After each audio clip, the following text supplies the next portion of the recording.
आज का आजाद सिपाही अखबार आपने पढ़ा क्या? पढ़ते रहिए अपना लोकप्रिय दैनिक अखबार आजाद सिपाही। ये लॉकडाउन में जो स्थिति उभरी सबको पता है।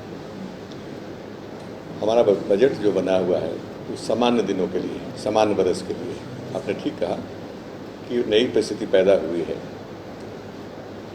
और नई परिस्थिति में हमको फिर से विचार करना चाहिए। लेकिन बजट तो एक ही बार बनता है, इसके बाद अगर खर्च ज़्यादा हो किसी मद में तो उसके लिए अनुपूरक बजट का प्रावधान है संविधान में, तो हो जाएगा।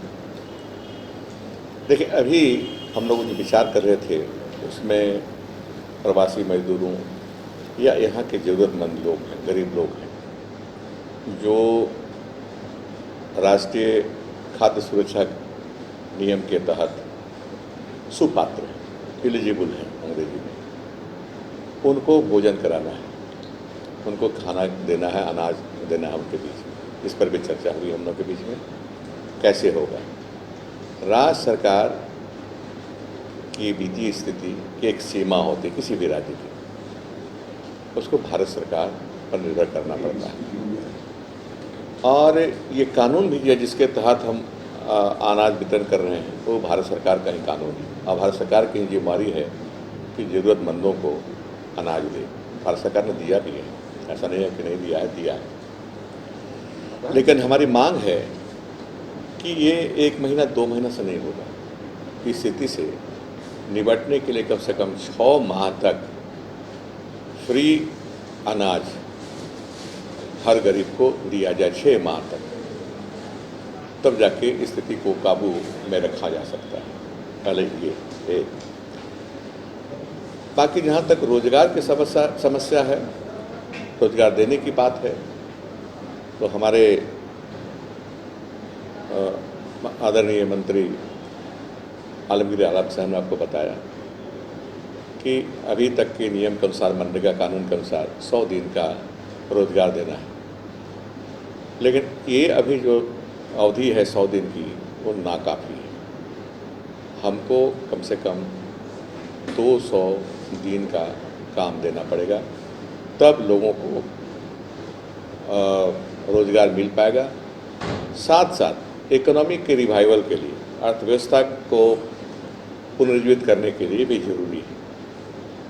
इसलिए ज़रूरी है कि मनरेगा के तहत काम मिलेगा, लोगों को मजदूरी मिलेगी, पॉकेट में पैसा होगा तो वे बाज़ार जाएंगे, बाज़ार से सामग्री खरीदेंगे, मांग बढ़ेगी तो उन सामानों का उत्पादन बढ़ेगा, रोजगार बढ़ेगा। तो न केवल भोजन देना है, बल्कि उनकी जीविका को भी रिवाइव करना है। इसी बात पर हम लोग बात कर रहे थे। तो ये भारत सरकार से, जैसा कि मंत्री जी ने बताया कि 28 तारीख को जो हम लोग का यहाँ पर हुआ सोशल मीडिया के मार्फत से, पूरे देश को मैडम सोनिया गांधी ने जगाया और हम सभी मिल करके गुहार लगाए केंद्र सरकार से कि कम से कम जितने हमारे मजदूर हैं, छोटे व्यवसायी हैं, छोटे व्यापारी हैं, खोमचा वाले हैं, चाय वाले हैं, चिनिया बादाम वाले हैं, सबको आर्थिक गतिविधि में लाने के लिए 10,000 की राशि उनके अकाउंट में दिया जाए। ये हमारी मुख्य मांग है। उस पर भी हम लोग चर्चा की कि पता नहीं भारत सरकार क्या करती है। चौथा, हम लोग ये किए कि वित्तीय स्थिति झारखंड की खराब है, और ख़राब इसलिए भी है कि भारत सरकार से जो हमको ड्यूज था भारत सरकार पर, वो मिला नहीं। ड्यूज में जीएसटी का राशि है, ड्यूज में कोल इंडिया से मिलने वाला हमको राशि है, वाटर टैरिफ का पैसा है। ये सारी चीज़ें ड्यूज भारत सरकार पर हमारे से है, हमको भारत सरकार को हमें देना है। अगर भारत सरकार तत्काल इन राशि को हमको दे देती है, झारखंड सरकार को दे देती है, तो हम समझते हैं कि बढ़िया से अपना काम कर पाएंगे। ये भी एक मुद्दा हम लोग के डिस्कशन कर रहा हूँ।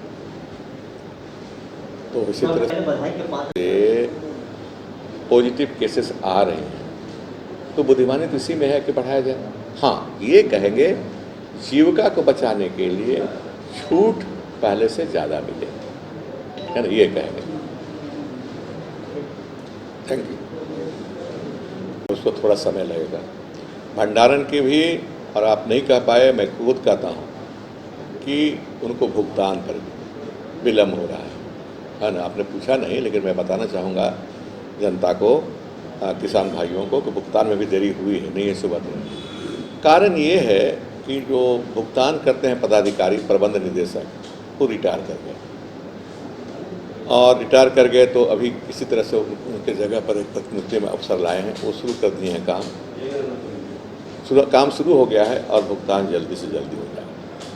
भंडारण का लक्ष्य तो बढ़ा दिया गया, लेकिन इसके लिए पूर्व से कोई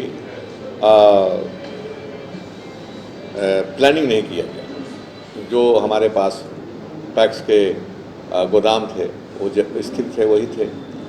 अब हम लोग अगर इस तरह की स्थिति रही तो हमें सोचना है कि आने वाले समय में कैसे करें। अगर बना नहीं पाएंगे तो कम से कम प्राइवेट जगह में भी कहाँ रखें, ताकि अगर हमको धान मिले लक्ष्य से ज़्यादा तो हम कहाँ रख पाएँ।